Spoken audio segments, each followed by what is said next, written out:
InShalla and Ashe. Blessings to you, my energetic beings. Holistic medium and subtle energy surgeon here, Tonya D. I love working in the subtle energetic field through the energetic centers and the timelines and whatnot. But my Musing Moon meditation is actually ready in my corridor for those of you that have subscribed. You should be getting an email very soon. I'm excited about that. But this full moon is actually dedicated to the sturgeon blue moon because we've had two. And be sure to subscribe. It's actually my gift to my listeners as we navigate through space and time to the last degree of the season of Leo. We're recasting and love casting our heart's directive. And we've come to this place of like this strange reality or what we could create in reality, where our heart wants like a new future, a new prime directive, and all the old is literally washed away, and the new is all bright and it's all light. So we literally do create our realities. We have all, we've heard this all of the time, or maybe a time or 20, but we literally do. So if you don't like the reality you're in, there's areas within you that need to be cleaned up.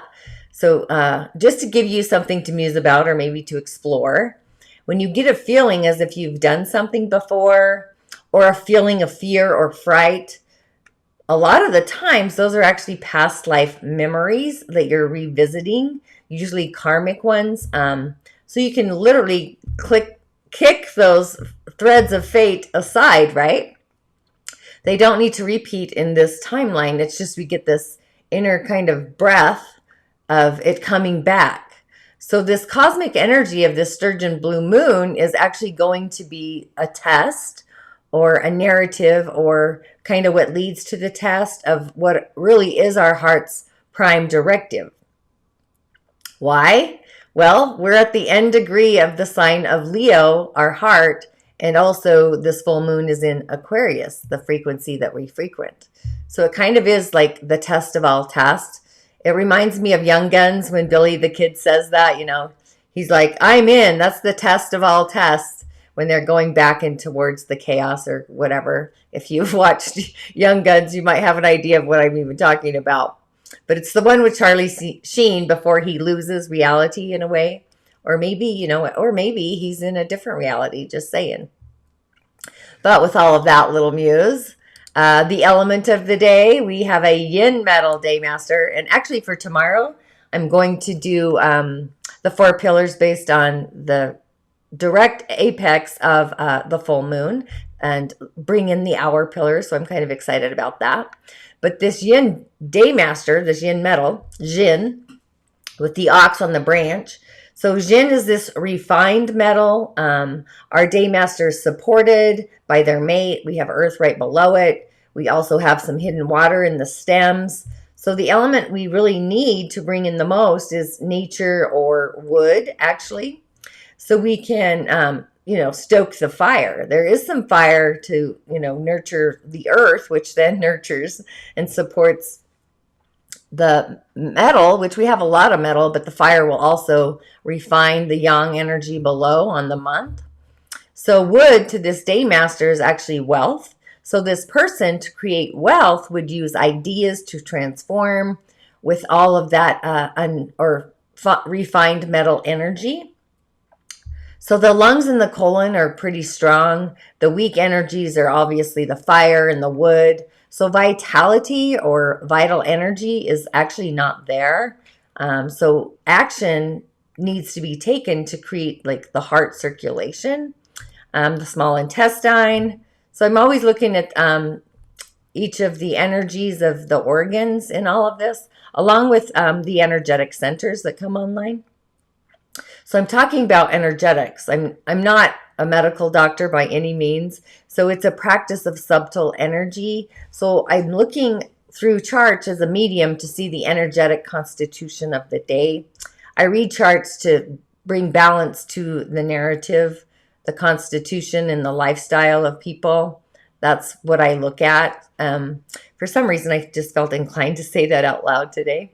So getting things moving today, If you're going to do any rituals for this blue moon, I would actually utilize wood and fire. You know, you have to have wood to create a fire. So, if you can, I'll be taking my dreams. I'm going to be doing visualization. I'm going to be taking my dreams to the fire and just allowing them to then just literally float off into the heavens, into the universe. So absolutely 100% dream big with this big baby. Whatever you set forth on that last full moon, it literally gets a kickoff with this one. Normally, it's the new moon where the wishes are delicious. But this month, during the Leo season, or the last day of it, I should say, it really opened the corridor to the other worlds. So I've been sitting at my various shrines or altars, I guess I would say, just tuning into the other worlds and asking for things that sometimes would literally appear out of my grasp. So that's the kind of wishes you kind of want to muse about today, and ask your heart if that is truly what you want your reality to be.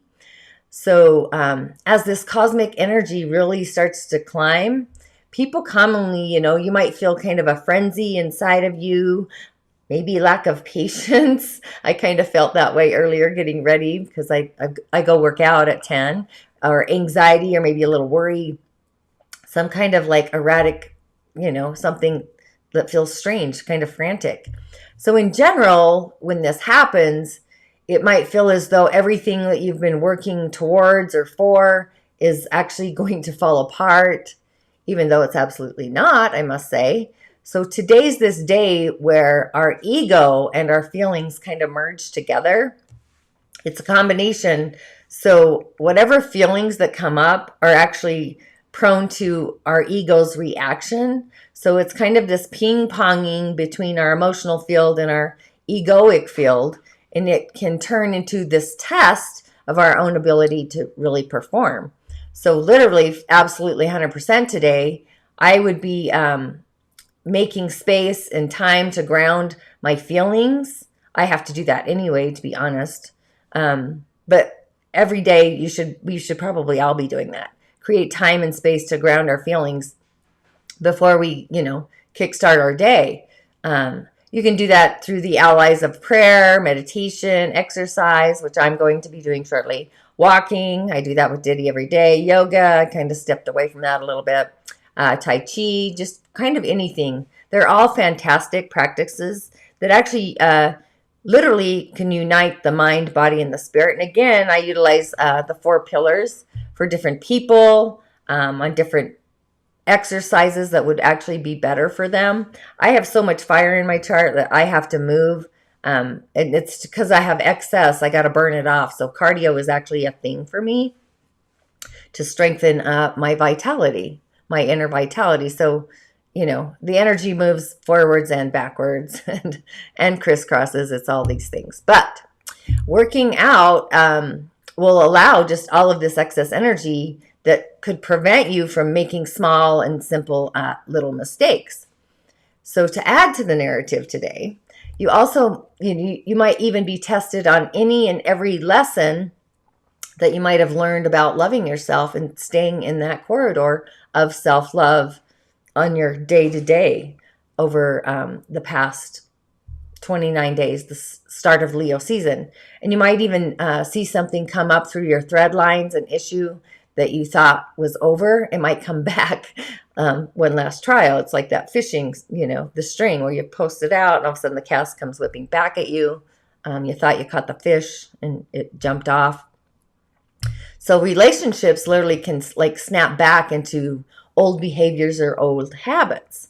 Even a project, maybe a major intention, something you want to create. It's just suddenly challenged, or maybe it's at risk at falling apart.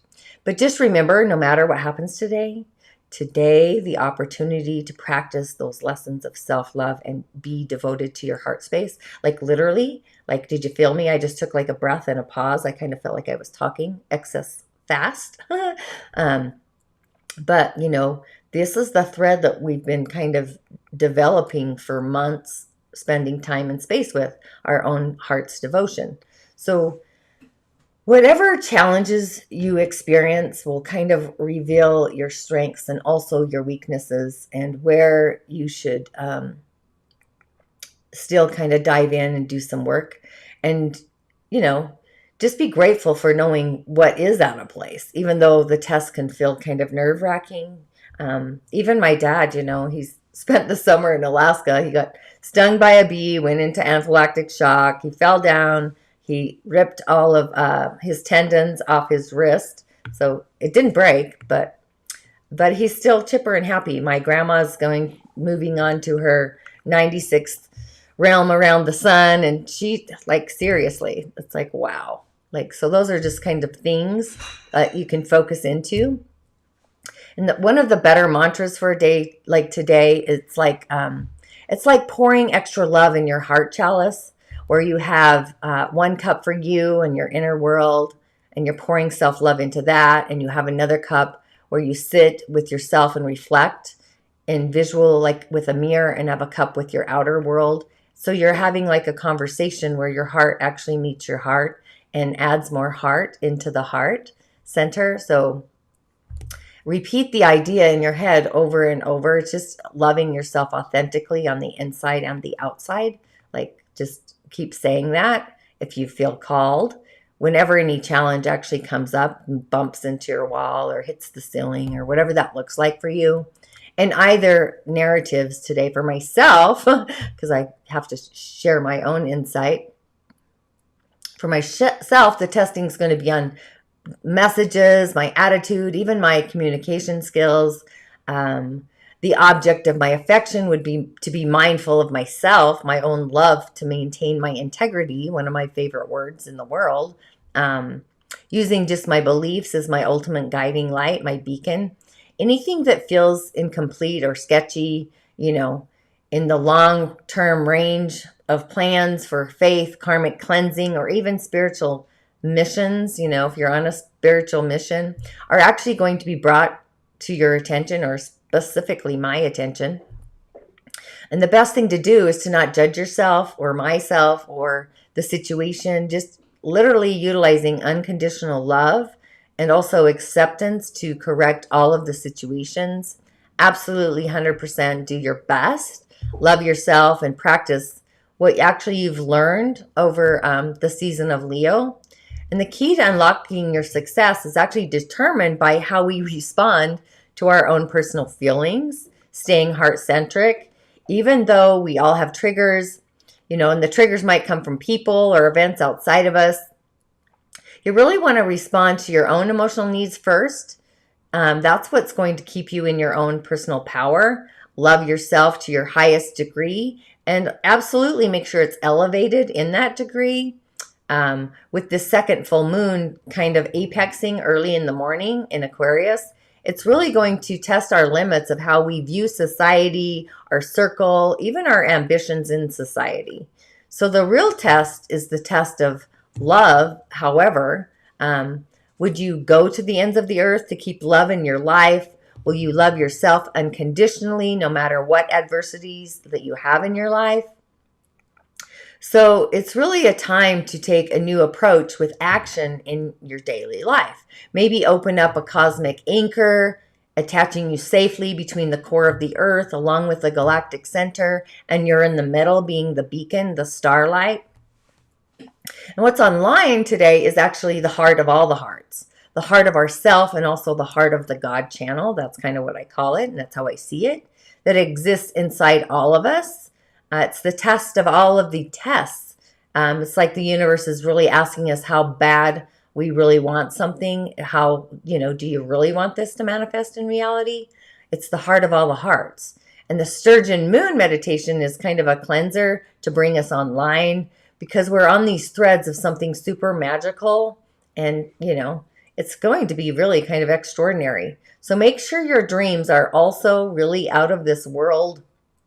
Wear greens, interesting. We need to wear green for the Daymaster, and our heart channel is open, heart-centric, right? It is the heart. So yes, any kind of color of green, Kermit the Frog green, even negative green, which is an Egyptian color of green. It kind of neutralizes the negative. I talk about this color in Change Your Stars, I believe. So eat your spinach, wear an emerald if you can. You know, you got the idea. You might even receive inspiration. You might even hear angelic whispers from the realm, source energy, for to receive solutions in whatever you're creating, or even in the relationship realm. Just remember, you are supported to find the balance through neutrality, staying in that zone of neutrality, the God Codex. Our heart's focused on abundance, right? So the seed sound, you know, our heart chakra is online, but the seed sound it's for love and compassion. It's kind of love that is self-loving and self-compassionate. It's like yay, as in play, with the M on the end. So it's like yum. But of course, you know, take a deep inhale first before you say it. I would chant that at least 4 times to get you in the awareness of where your heart belongs and anchor yourself in. The archangels of today, I would literally call in, or who stepped forward, I should say. Raziel, we're at the end of the Leo season, the secrets of God. He knows all the secrets of the universe. He's like this heroic wizard of the angelic realm.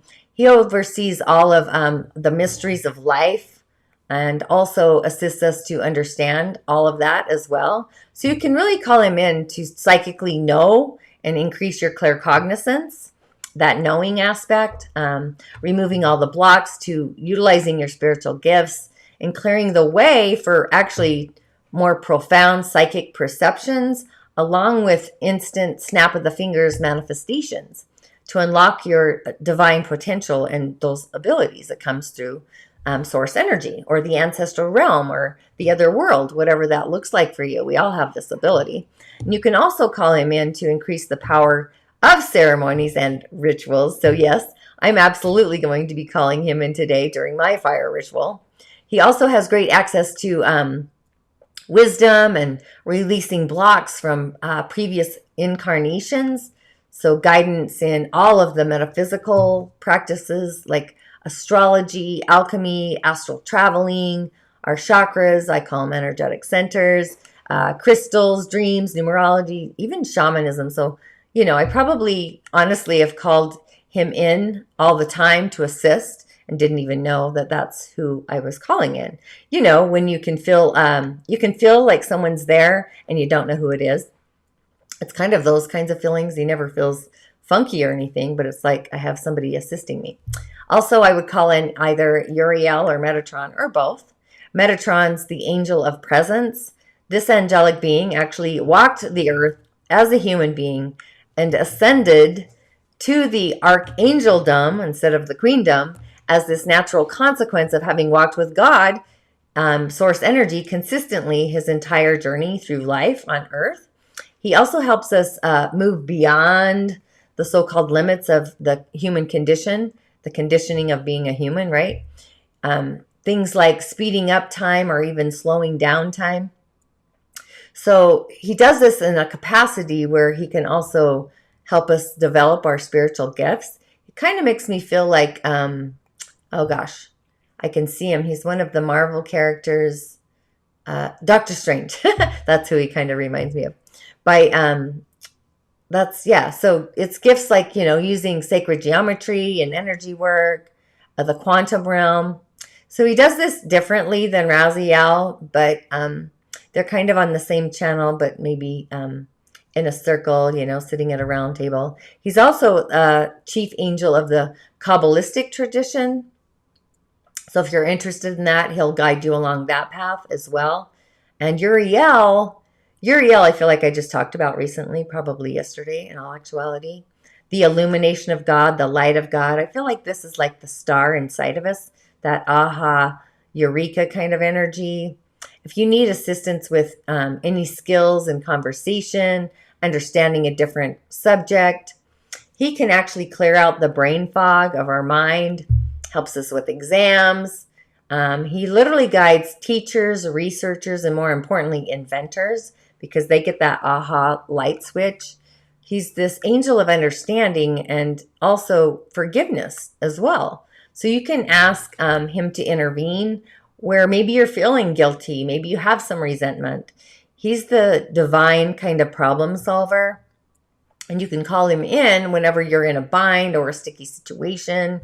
He literally illuminates and assists in resolving all dilemmas, or any dilemma, I should say.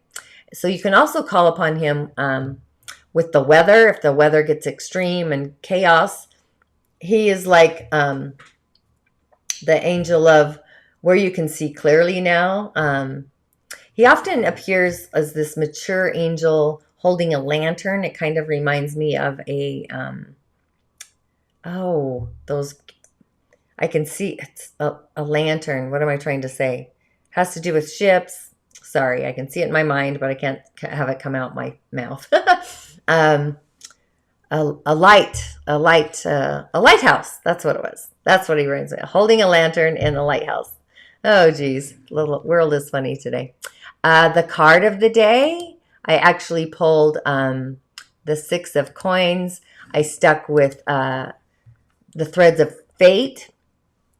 So coins are the earth. They are physical, career, money, stability. It's even our ego and foundations, nature, and business actually as well. So the 6 of coins is actually generosity. It's the give and the take. So this card is incredibly multidimensional. It has lots of different nuances. I know my picture isn't actually giving it the value that it deserves. You probably can't see the hands at the top. But one hand, this card, it indicates great fortune, a burst of abundance is coming.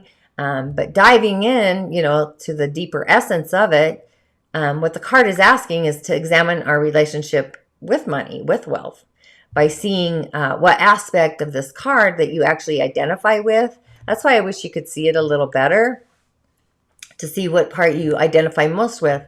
Are you in a place of financial security? Are your income and expenses actually balanced? Because we have a scale there. Are you in a place with the hands to actually give? If not, are you a taker? But this card doesn't really contain judgment whatsoever. So wherever you currently find yourself is actually absolutely 100% perfect. It's okay. But it's important to be able to kind of view our patterns from an unbiased place. That's why I ultimately love to take a time and a space and take a pause and kind of just watch and see what I'm really seeing with no judgment. Sometimes, we find ourselves in different relationships or situations where there is this give and take dynamic. And this dynamic is typically from a family of origin conditioning, whether we are the giver or the taker. It's where we feel most comfortable in our skin, in our beingness. And it becomes something woven out into our identity. It's like those threads. As a giver, you might love the good feeling that comes with making a difference.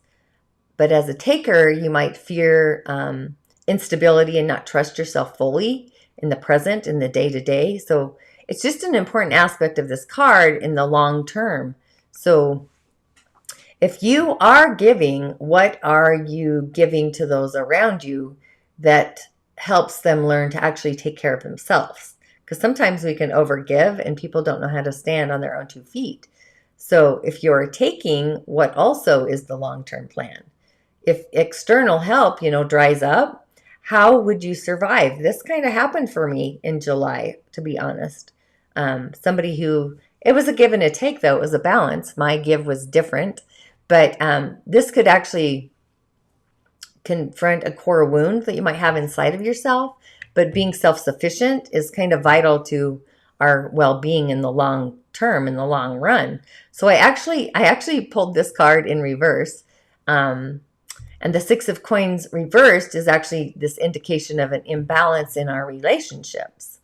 Maybe you always are there for others and they're not there for you. Being giving is not to be frowned upon in any way, but you should feel equality, within the caring, the give and the take. It needs a balance.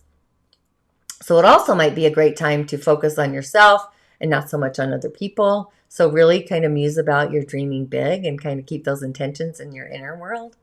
It also means that you should, watch out for, ego attachment in your givingness. A lot of people give because it elevates them in the eyes of others. And if no one knew about it, not even the person you were giving it to, would you still give? That reminds me of like Prince after he traveled through the Rainbow Bridge. You found out about all these things that he actually donated to without anyone knowing that it was him. So, if not, you want to kind of explore those patterns, why you are giving and how you can give from a place of authenticity, just being genuine. So some affirmations to say, today is really a great day to just be self-responsive to your feelings inside of ourselves and less responsive to the issues outside of us. Be in a state of forgiveness and compassion and, be blessed with your feelings. Let them validate them. That's kind of what I'm hearing to say. And just be in, an authentic state of gratitude for who you ultimately are becoming in your day-to-day and the hour-to-hour. And as you inhale, so inhale, and as you do that, attach to your heart with joy. So you're like inhaling through your heart space with joy. And as you exhale, you want to detach where you no longer belong. So inhale your heart and your joy, and the breath out is detaching where you no longer belong. It's just you're pushing it away and just allowing it to like float off to the ethers. And, I would maybe do that all day long, especially when forces of adversity kind of show up as you're musing about what it is you want to dream big upon and bring into your galactic corridor. So InShalla, Ashe, make it an amazing day. I will, of course, see you on the other side in the morning with this sturgeon blue moon, but I am off to do my workout. It is Saturday, and as always, blessings to you. Thanks for joining me today. I'm grateful. InShalla, Ashe.